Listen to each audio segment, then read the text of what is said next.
one of my best received speeches here was my speech about the significance of Highway 35 between Hinckley and Duluth. This is another highway speech. This is about Highway 23. And while it is nowhere near as significant as Highway 35, it played a crucial role in one of the most famous criminal trials in Minnesota history. The story begins on April 25th, 1972. On that date, two masked gunmen broke into the home of Harry and Virginia Piper in Wayzata, Minnesota. Now, Harry Piper was the president and CEO of the investment banking and stock brokerage firm of Piper, Jaffray, and Hopwood. He was one of the wealthiest men in the state of Minnesota. And when he got back to work on that day, he found his housekeeper gagged, blindfolded, and duct taped to a rocking chair. Pinned to her blouse was a note that said, "Mr. Piper, we have your wife. If you ever want to see her alive again, you will take $1 million in unmarked $20 bills, put it in a paper bag, and drop it off behind this bar in North Minneapolis. One word to law enforcement, your wife is dead." Now, Harry Piper, in addition to being a very wealthy man, was a very devoted husband. He did exactly as the kidnappers said. Put the $1 million in the paper bag, dropped it off where the kidnappers told him to drop it off. And the next day, Virginia Piper was discovered gagged, blindfolded, but otherwise unharmed, chained to a tree in Jay Cook State Park just south of Duluth, Minnesota. Well, needless to say, solving the Piper kidnapping became an obsession with Minnesota law enforcement. And in 1978, two individuals, Roger Larson and Kenneth Callahan, were criminally charged with having committed the Piper kidnapping. But the curious thing was, they were not charged by the state of Minnesota. They were charged by the federal government. Now, anyone with an even passing knowledge of the federal criminal code knows that kidnapping is a federal crime if and only if the victim of the kidnapping is transported across state lines.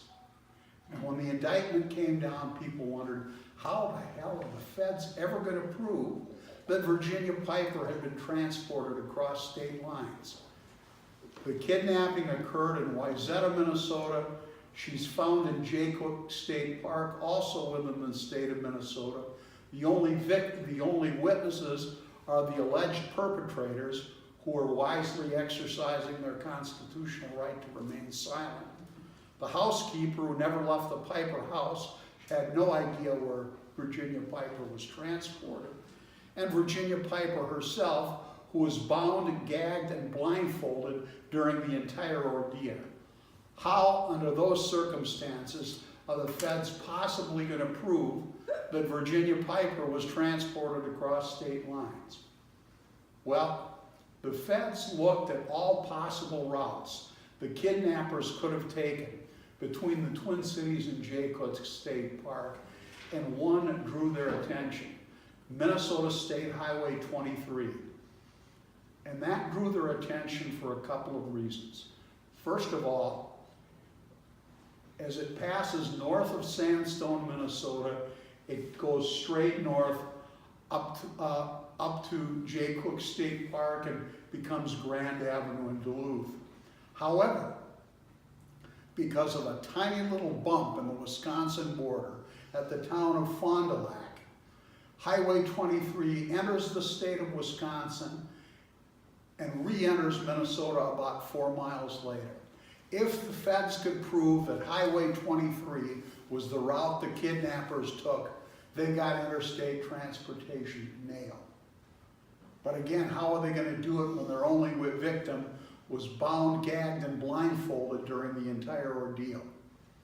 That's where the second characteristic of Highway 23 comes in.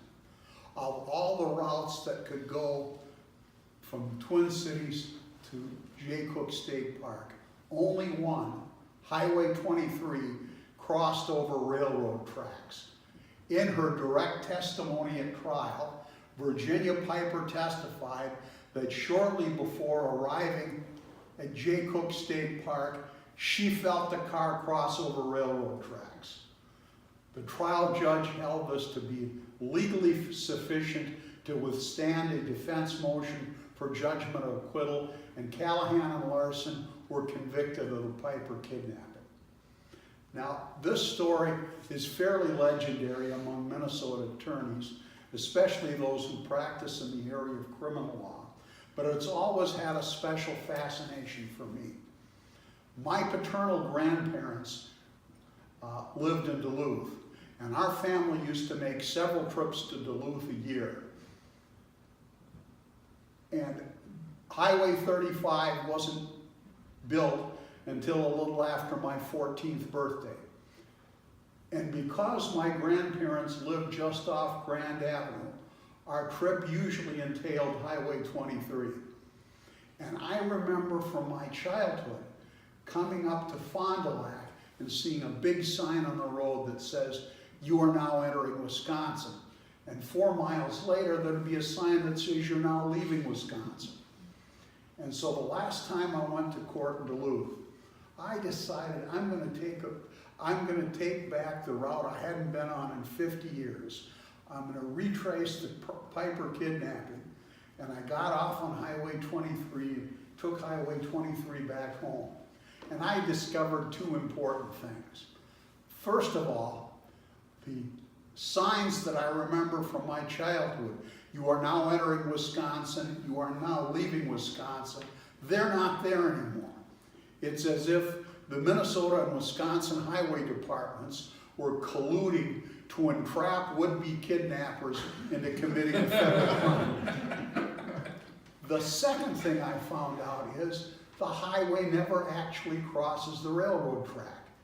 It runs immediately adjacent to the highway and parallel to the highway for about 30 miles. So I had to kind of think about how this kidnapping should have taken place. First of all, you figure that you got somebody bound, gagged, and blindfolded in the back seat of your car. You certainly aren't going to take the freeway. You're going to take the back roads like Highway 23. And if the signs aren't there anymore, the kidnappers have no clue that they're crossing state lines. And finally, it's a 3-hour drive, and nature's going to call. And if you've got somebody bound, gagged, and blindfolded in the back seat of your car, you're not going to pull into a rest stop or a gas station to use the public facilities. You're going to go off the road into the woods and kill a tree. Doing that on Highway 23 means you give the feds the evidence that they need to convict you.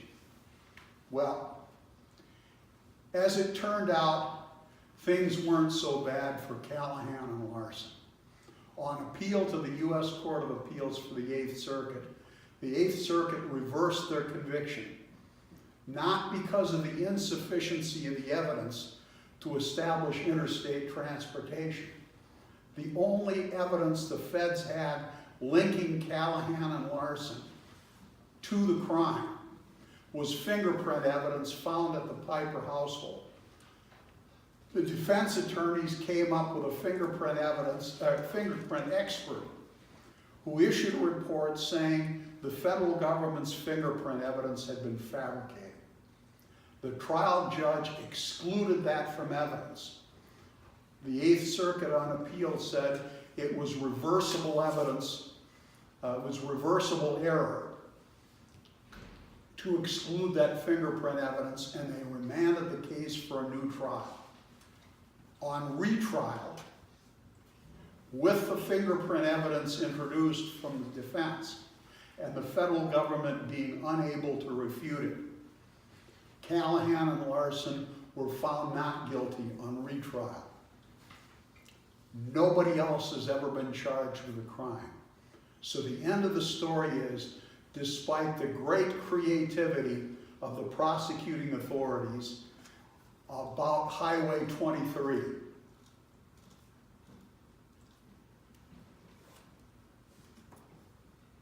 The kidnappers of Virginia Piper, whether it be Callahan or Larson or two other guys, got away with their crime.